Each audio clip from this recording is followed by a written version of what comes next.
Ladies and gentlemen, we are getting started. Thank you so much.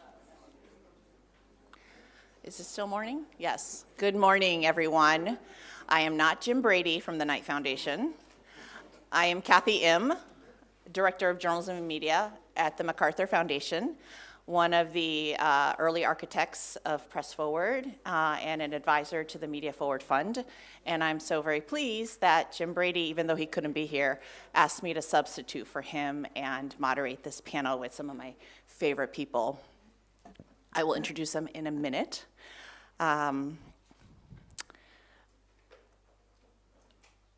just came from another panel that was about journalists under attack and just how very difficult it is for journalists to work in this environment. And of course, many of you who represent news organizations and run news organizations are also feeling the hardship. And while Press Forward and Media Forward Fund were not created with this moment in mind necessarily, we were definitely thinking about the many different forces working against a free press and journalism, and local news in particular, and trying to figure out what we as foundations can do to be better coordinated, be more collaborative, raise more money. So today, we'd like to tell you a little bit about what we've been up to, both in the US and then in the German-speaking countries. Tell you about the lessons learned, the challenges we faced, and where we're at. I know that a year ago here, there was one or two panels also about Press Forward in the early days.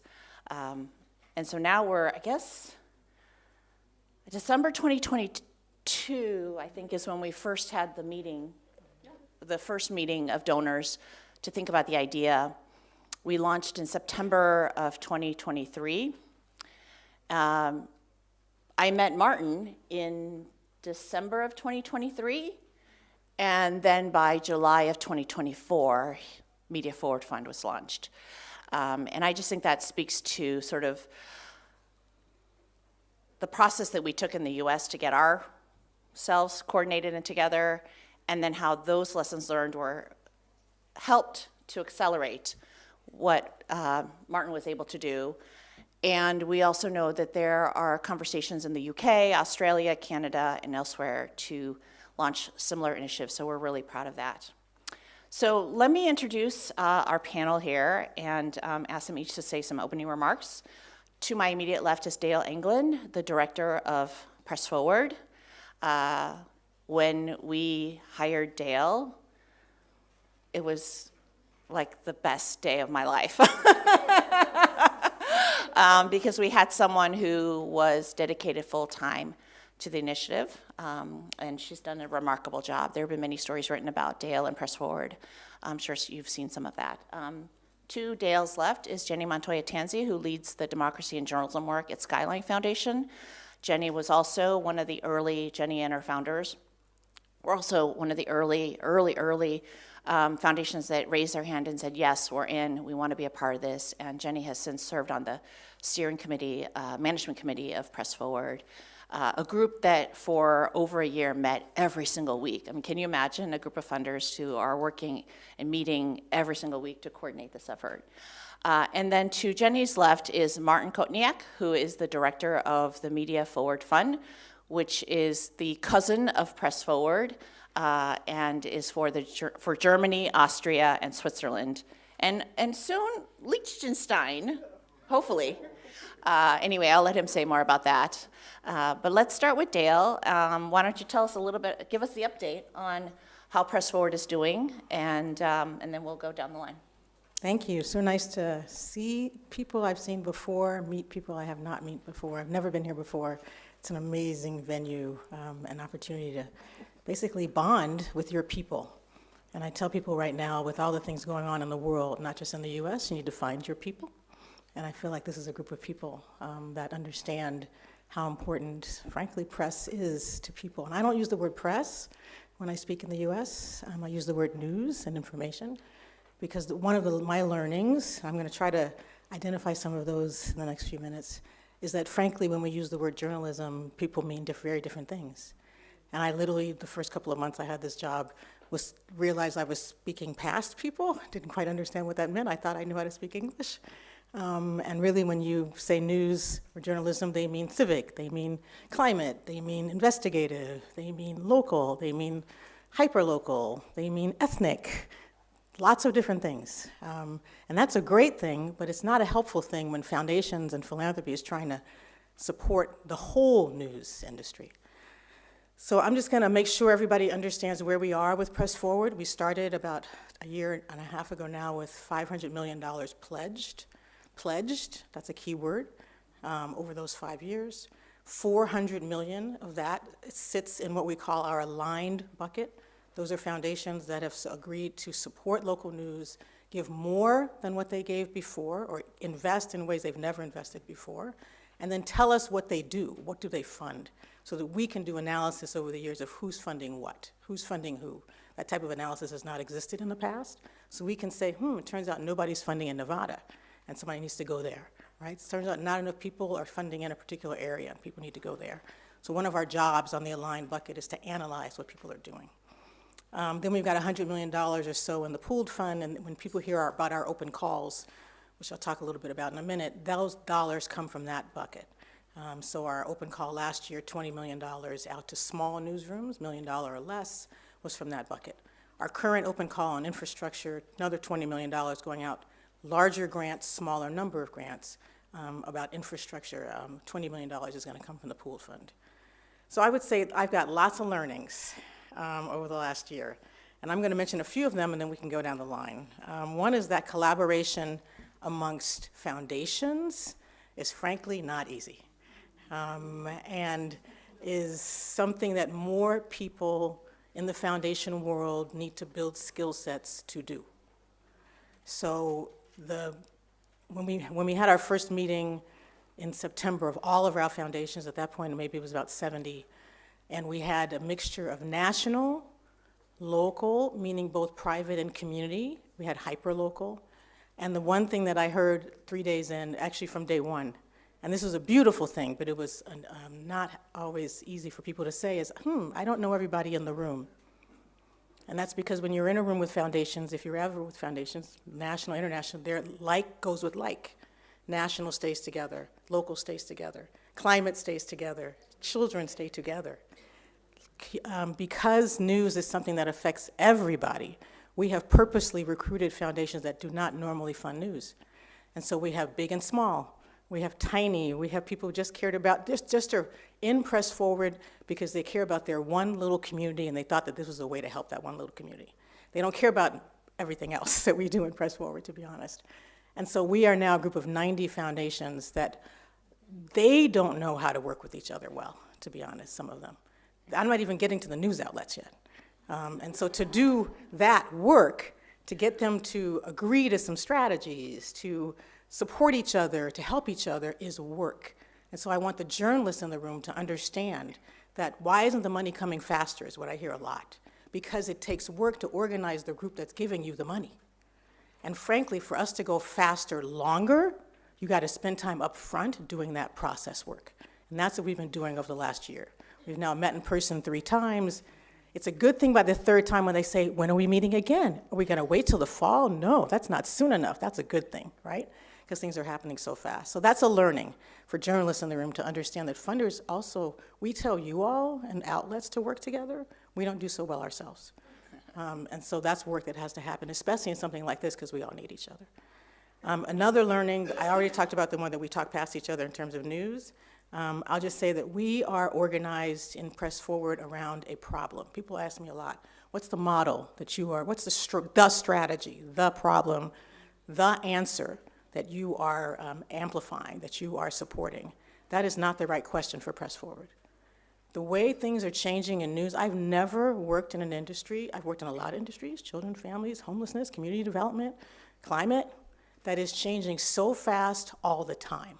Literally, every time you fix something, something changes in tech, or an audience changes, or something happens differently in a country that's going to affect it, or climate stuff happens. So while you're trying to fix something, literally, things are changing on the ground. So what we say in Press Forward is we are organized around a problem, not one particular solution.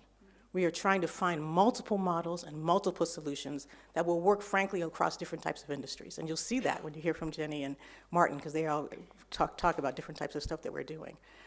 So we are agnostic on franchises becoming hyperlocal, on WhatsApp groups, on digital only, on continue to do print, on hyperlocal, on ethnic. We want them all, but they do have to be sustainable. And so some of the things are common problems for all of those, no matter what model you're doing. Those are some of the things that we're working on in Press Forward. I'll stop there. We can talk later. Thank you, Dale. So Jenny, let's talk about that funder perspective and how Skyline thought about joining, why, what motivated you, and what your experience has been so far, because Skyline has living donors, and so it's not like Knight and MacArthur where we've been doing journalism for a long time. It's a different model, and that's also the type of foundation donor that we're trying to recruit into Press Forward. So tell us a little bit about your experience. Sure, thanks, Kathy. And I agree with you. Oh, thanks, Martin. The day we hired Dale was also a really milestone day in my life.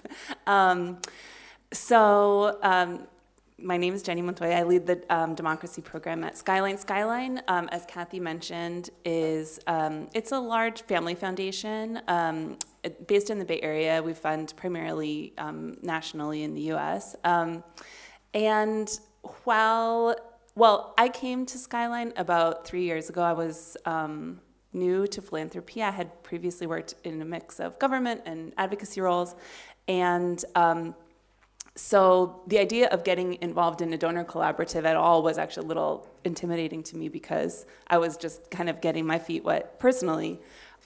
Skyline itself has had a long-standing interest in journalism because one of our founders is a former journalist and a journalism educator for many years before she devoted herself full-time to the foundation. So I knew coming in that news and information was going to be part of our democracy program at Skyline, but I started my work going around and talking to many, many people, practitioners, funders, other kinds of experts in news and information to understand that landscape better, understand how people define the problem. And that's because my background is primarily in justice reform. News and information is new area for me. That's been a really fun part of coming into this role. But people had lots of different diagnoses of what the problem was. But one thread that was very common, everybody basically told me, well, one big problem is that the business model for news has been disrupted and there's just a huge revenue challenge. And that was something, obviously, Skyline was not going to be able to address on our own. And we're a lean team. We didn't have the capacity necessarily to rally other people to that cause. So when I initially heard about MacArthur and Knight and Democracy Fund pulling together a larger group of funders to help coordinate and tackle that together, just the idea of we're going to bring more money to this problem, we're going to build a market in philanthropy for local news, that felt like something that we should definitely be a part of because it was going to get at one of these key fundamental root causes that we would be incapable of tackling alone. And I think, so that was probably the main initial motivator, but I think the other piece of it actually was, Dale talked a little bit about the flexibility in kind of how to onboard to Press Forward, and Kathy was the main person who was onboarding me, and took a very light touch, but was also very welcoming, I think, to Skyline as a funder that was not a usual suspect journalism funder, and also to me as somebody who was a new funder, period, and who felt a little, frankly, intimidated, going into a room with all these people who maybe had been a funder for decades in this space or who previously had a long career in journalism, and was very clear to me, actually, it's good for you to bring your fresh eyes to this work because that's what we need to make sure that it stays relevant to people who think of themselves primarily as a justice funder or a health funder or a climate funder or an education funder. And we want to make sure that like the case that we're making is really compelling to funders across the board. Thanks, Jenny. Just to elaborate on that, the initial core steering committee or management committee of Press Forward, we deliberately invited, obviously it was MacArthur and Knight as the two core and largest funders, but we invited Skyline, who had a different perspective and an orientation to the work. We invited Hewlett, who did very little journalism funding and didn't have journalism program officers per se, did the work out of their communications office, but also just made the one big commitment into the pooled fund, and that was mostly the extent of their participation, and we wanted that perspective. And then we also invited another funder. Who was the fifth funder? Democracy Fund, who also had a institutional funder, but a different orientation than MacArthur and Knight to the work. So we made sure that we had a representative group. So Martin, as I said earlier, it was just such a joy to meet Martin, in the UK in December, and then see him in July at the launch in Berlin. And so tell us a little bit about your origin story and the acceleration of how Media Forward Fund came together so quickly, your donor set, and maybe also what's a little bit different, what you didn't take from Press Forward and that was uniquely your context. Okay. Well, it started 1.5 years ago when about 5 foundations came together because the media transformation crisis in Germany, Austria, and Switzerland also intensified. And they have been funding journalism before, but they did it individually. And so they decided to join forces, and we were inspired by Press Forward at that time already. So we call ourselves Media Forward Fund. And now it's 18 foundations from 4 countries, including MacArthur and Knight Foundation. And it's only 9 million so far, but I mean, half a year ago, it was half of it. So right. it's growing. And we quickly learned that we really have to go into sustainability of media organizations. We don't want to fund business as usual. We saw that in media for a long time there hasn't been so much innovation going on the business side because it just wasn't really necessary. Media made a lot of money, and so there was no need to come up with new models. It just worked. And then print is in decline, we all know that. And so we really wanted to stimulate that there are more business models out there, other news organizations can just take and adopt. And so what we do is we fund in the growth phase. So there has to be a proof of concept and there has to be a product market fit. So we want to see first revenues. And then we come in and we bridge the valley of death, as they call it, when there is almost no money there, to bring them to the next level where impact investors or also just banks get loans, can come in and take them to the next level. So what we learned from Press Forward is especially to create this philanthropic collaboration, to have all these foundations coming together and agreeing on criteria, on the major reasons who will be funded and how to come up with the whole grants journey. And then we have a firewall. Then we do that within Media Forward Fund, and our funders learn from the decision of the independent jury an hour after the jury has decided, and an hour before we tell it the public. So there is no interference, and that's how they want it, because that's maybe different. There's a different approach. We want the government to come in. We want the states and we want the federal level to either join Media Forward Fund or to come along with us to learn how you do a modern funding scheme, and then maybe just do it themselves. But please do it, and do it in a way that you preserve the independence and the credibility of the news organizations which are being funded. Right. I think the rigor of the process, both for Media Forward Fund and Press Forward, is something that folks don't know about. And I'm going to invite Dale to talk about their process in a minute. But I want to stay with Martin for a second, because when we're talking about funders, Martin, I love the story because you have funders from Germany, Austria, and Switzerland. You did round 1, you're on round 2. But in round 1, tell this audience what happened in terms of the grants and who... who was going to get grants and not get grants. Thanks for highlighting this. It's a weak point because our jury was designed to be completely independent because there's a law in Germany that you can, as a government, you can only fund if you are, that's a German word, staatsfern, if the government is removed from it. So they really have a problem because they realized we have to do something. We have to really fund media, but we are not allowed to do it ourselves. So how are we going to do that? And that's why we created this firewall between the funders and the people who decide who gets the funding. And so we also, within our group of foundations, we have to live that. There has to be this really strict firewall. So our jury, out of 136 applications, decided to award all the grants to the Austrians and the Swiss, and none to the German. And I mean, I know why. The Swiss are actually really good because they talk to each other. They have formats where they exchange views and learnings, and so the applications, and also their business models, are actually really advanced.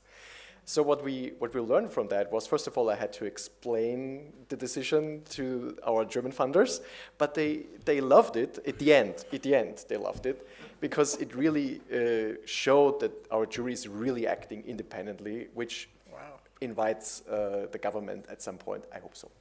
Yes, I just love that story because I think it really speaks to, it is a collaboration of multiple funders. There is an independence of the decision-making, and it is honored by the donors that decide to join the pooled fund. Dale, do you want to say a little bit about the kind of rigor that's involved in how you vet applications? Yeah, we're not that good. I wrote down independent jury. I got to think about that. But I got to convince my 90 funders who are used to making grants to get out of the way. So what we've done in the meantime, frankly, is we knew going in, okay, so I've been in philanthropy for almost 20 years. I have opinions about philanthropy, and finally I'm in charge and I get to exercise on those opinions. And one of them is that philanthropy is ridiculously opaque. We spend too much time in our own heads. And there's a lot of knowledge on the ground that would help make decisions that we frankly don't always access. And so when they said, I still remember asking, I think it was Jim, I said, wait, you mean I can create the process how I want to create it? And they said, yeah, we just need a process, and we need it like in a month. I just started. And so I said, okay, then we're going to use reviewers, and we're going to pay them, and we're going to coach grantees through the process, and we're going to try to give them as much information along the way as possible. We're going to do extra announcements and information sessions so that people really understand what this is about, how to apply, because frankly, I was on the other side for a long time. And I remember not understanding. And words don't always, you think you're explaining them as a foundation person, but it's not what we get on the other side. And so I am really proud that over the last 2 open calls, we've got over 200 reviewers. We've got 5 consultants that we're paying half-time practically right now to help us with the infrastructure open call. We've had paid coaches to do work. We've gotten comment after comment from people, even who didn't get the money, who said the coaching alone was worth it. Just now, I'm going to figure out how to do this. She's one of my management committee. I think Vidya's in the room too. 2 of my management team people are in the room, so I'm telling them this in public. We're going to find a way to gather all the reviewers together from this last open call because they want to meet to talk about the things they learned in the process. And they are a mixture of philanthropy and journalists and others. And just the information gathered from them talking to each other, we think is going to really be important to advancing some of the field. And frankly, this takes longer. It is a little messier. And it's why philanthropy often doesn't do it, but in the end, I think it'll make the whole process stronger. And so we spent a lot of time, and I will just say my team has spent a lot of time thinking through what does that mean, time frames, how do you get people to work together? No application when it comes to us is judged by only one person. At least 3 to 5 people read it. We have rubrics, and they've put all of this process together to try to make it as rigorous as possible, but also flexible. We're going to continue to do that. I think if you see, and frankly, we're trying to use this as a way to. Let me say this: in 5 years, I want to not just write about the impact of Press Forward. I want to write about the process of Press Forward, because philanthropy needs to understand this process. If we're going to do more collaborations like this, and frankly, the way the world is working, things are so complicated, you're gonna need more collaborations like this. There's no way the issues that we all care about right now are gonna be addressed by one entity, government or otherwise. So we have to learn better ways to work together, government, philanthropy, across all of that. So then we need to understand more about the process of making that work. And frankly, this is not easy. I would love to, frankly, have some governments in with us a little bit more. We're gonna work on that over time.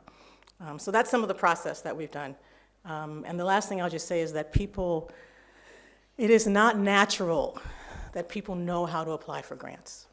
It's just not, period. And no matter how much philanthropy tries to explain it in your own words, because you were once a grantee, it's still not enough. And so we have to go as funders the extra mile to make people understand that. I know it's hard. I know it means more applications come in than what we can fund, okay? But still, I consider every person I meet, every person who comes through our process, we are training you up, not just for us, because you shouldn't just be coming to us. I'll give an example. We fund for-profits. There are ways to fund for-profits. Half my organizations, by the way, funders, had never funded for-profits. We teach them how to do that, right? There's a way. You can't ignore for-profits in news. They're not going to go away. We're not going to be saved by all the nonprofits. I love them, but we're not going to be saved by them. So we had one of our for-profit grantees come to me a couple months ago, or last month, and he just said, I didn't even know about this grant world. I said, great. He says, so you mean there's more people like you? I said, yes, and you should be applying to them, not just us, right? I'm training you for others. That is our goal. You should not just be coming back to us. That's a failure if you only think to come back to us. So some of those things are things we think long and hard about in Press Forward, in addition to just saving news. Saving news means helping news people who, I agree, are fabulous editors and reporters and not always the best business people, to figure out how to help diversify that revenue, and that's one of the ways we're doing it in Press Forward. Yeah, thank you, Dale. And what the process that Dale described, she's referring to the pooled fund. So that's the pooled money that's in the account at the Miami Foundation that Dale and her team Yes. are responsible for dispersing. But the other sort of maybe more mysterious part of Thank the you. Press Forward collaboration is what we call aligned funding, which is, really our response to funders. When we first started Press Forward, not everybody wanted to send a check into the pooled fund, so we had to have an alternative mechanism. And some funders just had restrictions. They could only fund in the Midwest, like the Joyce Foundation. They could only fund at the nexus of climate and journalism or criminal justice and journalism. So we wanted to make space for all of those different foundations. And so we created what we call aligned grant making. And I know that Jenny has, she's thought of some grants and introduced organizations to MacArthur and others, and MacArthur has done that for her and others. And I just wondered if you could say, with some specificity, what that aligned process looks like and has looked like for you. Yeah, absolutely. So at the beginning of coming into Press Forward, Skyline made an aligned commitment. We wanted to see how Press Forward would take shape as a team and as an entity before we put money into the pooled fund, although we have also done that now as well. And initially, this word was new to me also. I feel like alignment people talk about in so many contexts in 2025, but aligned funding I didn't really know. And I think initially it was, a concept basically around aligning with the strategic pillars of Press Forward, which are strengthening local newsrooms, supporting shared infrastructure, supporting equity in journalism, and advancing public policy to support funding for local news. And we felt really great about those strategic pillars, but I think also from the beginning, Press Forward, aligned funders kind of also saw this as an organizing opportunity to not just align with the strategic pillars, but really coordinate. And we had a brainstorming session very early, like before the launch, and kind of put out some ideas about how could we align our funding specifically around some thematic areas that felt overlooked, potentially that we could help lift up and make more visible. And for me, one of those areas was messaging-based news. If you were here for the previous panel, you heard from Maritza Felix, who's one of the leaders in that area, but there are many others around the U.S. who basically recognize that working people, you know, like I have a job where I sit at my laptop, and if I want a break, I can like go to a digital news site and read some news. But many people, their job is not like that, and they're taking the bus, and then they're on their feet all day, and they're reading the news on their phone. But they're not necessarily going to a website to do it. They're getting it on WhatsApp, or they're getting it over SMS. They're in the group chat, and I think I have a background also in civic tech and service delivery, and I think that insight of like smartphone dependence and the idea that, and also making news accessible to the literacy level of the people that live in your community. Yeah, there's just a lot that I think messaging-based news gets right about meeting people where they are. And I think, yeah, so I saw that as an opportunity of like, oh, wow, I'd really love to, organize some other folks to share the amazing work that these newsrooms are doing. And actually, Democracy Fund, who's partnered with us as well, was one of the initial investors in a lot of this. So I approached some of the other early press forward funders, and we did some research together. We kind of mapped the space together, and then several of us, I think 4 funders in total, came out with like a round of these grants. That was our first. I think some of our very first aligned funding that went out, it went out like 2 months after the launch of Press Forward. So that was an amazing experience. And now, as Kathy mentioned, MacArthur has been doing a bunch of work on borderlands, and really, I think in general, like regionally, making sure that we are not leaving out key geographies in Press Forward that have long been left out of local news investment. And so I am super, super excited about that work, and definitely will be coordinating to invest in it as well. So I think that's been a huge value add for me, like both in terms of feeling like the work that, because often when we are not coordinated, you know, it's like you write these memos to recommend grants, and the audience is like a couple of people, and hopefully you get the decision you want, but it feels great to be able to produce that material for a bigger audience and to help each other, make our cases effectively where it makes sense, and kind of punch above our weight in that way. I think, that's been a huge value add for me. Yeah, so if I could just give some other examples, again, it's stretching one another to fund in areas that we may not have traditionally funded, and learning about communities and issues that are new to us. So some of us got together and started funding university-based, community college-based journalism, which we thought was really important, that some of us had never thought to fund in that area. Another group of us funders got together and seeded some work and research around supporting historically Black colleges and universities to develop a stronger journalism core. So these are all sort of ideas that nobody was really funding in a big way, the same way we might have been funding, INN members or other more obvious local news type entities. And so it was just another way that the learning community was developed, and there was an ethos around that from the get-go. So it was an open way for us to work together. I want to shift gears and talk a little less about funders now and talk about the grantees and the news organizations, because I know now after a couple of rounds, Martin and Dale both know a little bit more about what's going on in the field and kind of some of the areas where newsrooms really need more help. So Martin, do you want to share about what you learned when you looked at that first and second set of organizations, and how you've kind of adjusted your response? Because that's the other thing about both of these collaborations. We can continue to iterate and change our criteria, our focus. So tell us a little bit about how you're doing that. Sure.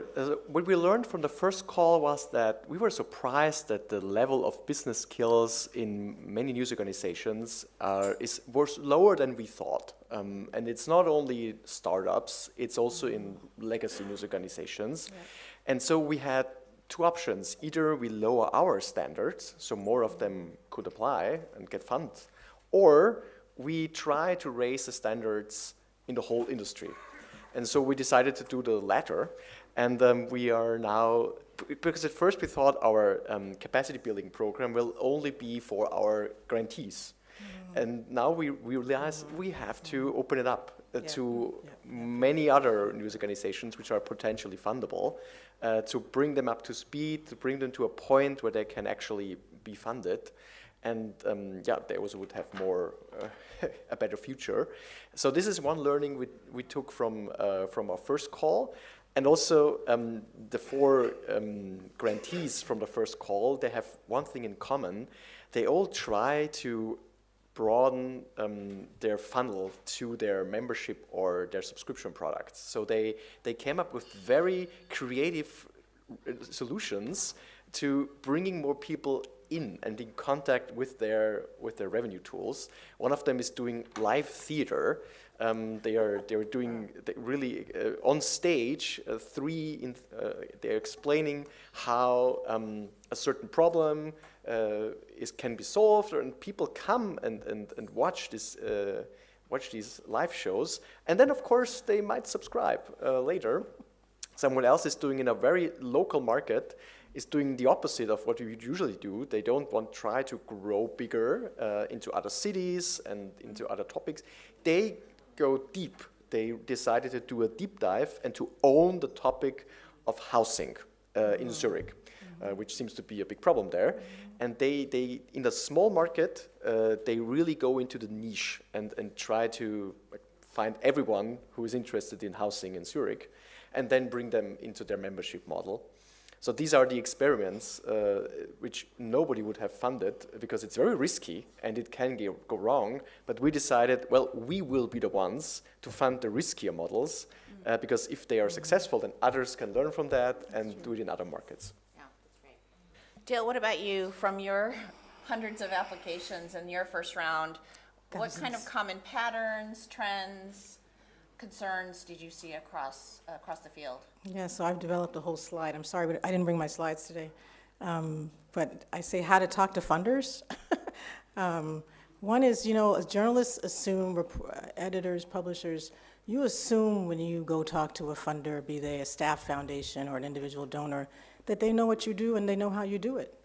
You shouldn't assume that.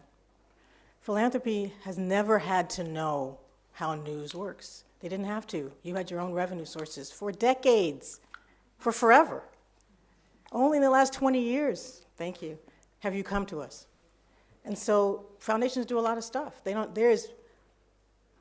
If there are 20 foundations in the US that have a program officer just devoted to news, that's a lot. So they're doing other things. So we spend a lot of time in Press Forward, and you guys have to all spend time when you go to talk to people about explain what you do, how you do it, why is it important, what's the impact you're making, how do you even know that?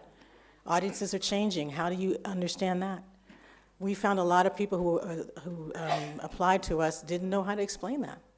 And the ones that got through, the ones who explained that better and could show some impact in some way, shape, or form. We now talk, there's tons of stories of news outlets who you don't do your first work. Before you come to a foundation or a donor, you have your own ways of getting money. You don't ask for it. I have story after story of people who run newspapers for outlets for 10 years, barely about to make it at the end. Someone says, well, this is a true story. They had 1,000 members. They didn't really do much with that membership base. They were about to go out of business a couple years ago. Someone says, well, maybe you should just ask your members for more money. In one day, they went from 1,000 to 3,000 members. In one day, because they asked. That is not uncommon. News reporters aren't used to asking. I get it, and publishers and editors. It's not something you're trained to do or used to doing. You have to do it, just like everybody else. So you got to get comfortable doing it. So in a month, we are going to have 300 outlets. This is our first foray into this. It will not be our last. In Philly, in an experiment, to talk to, on all sizes, to talk to them about fundraising. Not just grant writing, asking for money. In fact, our keynote speaker, I'm very proud to say we got her. She talks a lot about ask people first before you go to institutions. It's actually easier to go to people. But we're not trained. I get it. I wasn't used to asking for money when I became a development director a long time ago. I had to get used to that. So some of those things are, if you're going to affect the field, which is what we're trying to do in Press Forward, you've got to work on sustainability. But sustainability means lots of things. It means we need more people who understand business, who are paid to do business revenue development, right? Who are paid to do advertisement development. You can still make money off of ads, by the way. They're not completely gone. You have to learn how to ask for money. There are certain things about sustainability that are broad. And we're trying to figure out over the next few years how we can get, frankly, we've got something like 6,000 outlets left. Not news, not broadcast. We're talking print and digital. I want every single one of them in the next 2 years to go through that type of training if you haven't done it already, so that you can say, and then we can study that, right, and what happened with that. It's just things you assumed about the industry that I don't assume. And the last thing I'll say is that if you are a journalist in this room, I just thank you for your service. You are frontline workers. And that was before the last 2 months. And you are doing a yeoman's job. And what we're trying to do at Press Forward is to get everybody else who thought we always would just have this. I describe news like water. It was just always there. You didn't question where it came from. You didn't question what it looked like. It was just always there. And all of a sudden, it's not. And people are like, but we do get other information. Let's be clear. You get a lot of information. But do you get quality, local, original reporting? That's some of what we have to continue to have. And so how do we get people to understand, to pay for that, to ask for that, to judge it, to be able to case make around it? Those are some of the things we're trying to deputize. Anybody in this room, anybody I talk to, I now talk to a lot of people in Ubers, on airplanes. What do? I raise money for local news. Really? And they have a story to tell me about their local news. And I asked my friends, do you support local news? Well, I used to support the New York Times. I says, what's local? I love the New York Times, let me be clear. But what's also local? We have to talk about this. People talk about children's issues, and you get someone to fund your favorite children's issue. People talk about climate issues, and you get someone to fund in that issue. News is not that right now. It needs to become that. Because frankly, I don't talk about news in terms of democracy anymore. I talk about it in terms of public safety. I talk about it in terms of I want to understand my sports team. I talk about it because I live in that community because I want to understand that community. I know you want to understand that community. What is the best way to make that happen? If it's WhatsApp, or pick your model of getting the information. But the point is, it needs to be something that's on our tongues that we talk about with our fellow travelers in the world. If we want this to be something that's sustainable, it's got to be that important to us. I think it actually is. We just haven't built the muscle to talk about it. I think that's such a great point, Dale. I think one of the things that folks who are journalists don't see is the extent to which both of these funds are public education and community campaigns, as well as fundraising campaigns, because we're raising money on behalf of journalism, and then a grant-making initiative. And I think a lot of grant seekers see Press Forward and Media Forward Fund as a new pot of money and a grant-making initiative, which it is. It absolutely is. But these other two pieces, that education campaign and the fundraising campaign, is just as much a part of what we do. And we haven't, I think all of us would admit we haven't made all the right decisions, and we haven't done it perfectly, and it hasn't been a smooth road. It's been hard. But I think that the core thing that motivates us is, just as Dale said eloquently, we're here to support the information needs of ordinary Americans and ordinary Germans and Austrians and the Swiss, wherever people need to get accurate information that is consequential for their lives. That's what we're going for, and that's what success is for us. So I don't know if we have time for questions. I think she said 10 minutes. Oh dear. Oh dear. We're around. Okay, yes. Okay, I'm That's gonna right, you go. get to be moderator. Yes, I'm gonna go all the way to the back. The red? Okay. 5 minutes? Okay, lady with the beige sweater jacket. Yes, you. Yes. Sorry. Thank you. It was a very interesting panel. I have a question for Martin. If I may, you said that some of the people, the organizations that applied for your fund didn't have even some basic skills and business procedures or whatever. Can you explain that a little bit more? What would be the baseline for the media organization that then it can be fundable, as you said? Well, there are news organizations which are founded by journalists, and then they tend to hire more journalists and because then you get more content out, you get more stories, you can make more, and then you don't have enough skills on the business side, which will help to sustainably finance your journalistic work. And so these founders themselves have this double role of being the editor-in-chief and the CEO at the same time. And this is not really sustainable in the long run. And because journalists, I'm a journalist myself, I didn't get any business training before. This is totally new to most of them.